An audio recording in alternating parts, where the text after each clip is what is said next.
అరవింద్ ఘోష్ గారు ఉండే. స్వామి అరవింద్ గారు ఆధ్యాత్మిక చింతనవాది. వారు ఏం చేస్తుండే అంటే, ఈ సంసారం లైన్లల్లా చాలా జనాలు కొట్లాడుకుంటారు, జగడం ఆడుకుంటారు, చాలా గడబడి ఉంటుంది. కాకపోతే నేను సత్యం అనేది తెలుసుకోవాలి.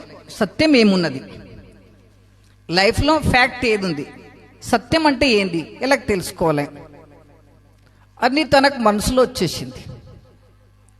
మనసులో వచ్చి ఒక గురు దగ్గర వెళ్తారు. స్వామి అరవింద్ గారు ఒక గురు దగ్గర వెళ్తారు.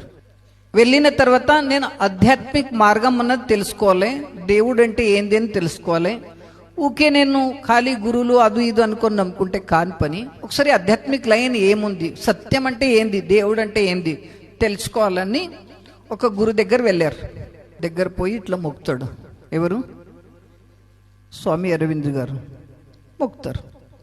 మొక్కిన తర్వాత ఎందుకు వచ్చిండ్రా బాబాయ్ అని వాళ్ళు అడుగుతారు గురుగారు.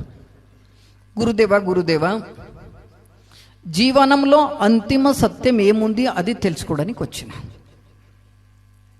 లైఫ్లో ఎండింగ్ పాయింట్, లాస్ట్ జీవనం సత్యం అనేది ఏమున్నది అది తెలుసుకోవడానికి వచ్చిన గురుదేవా, తమరు అనుగ్రహించాలి,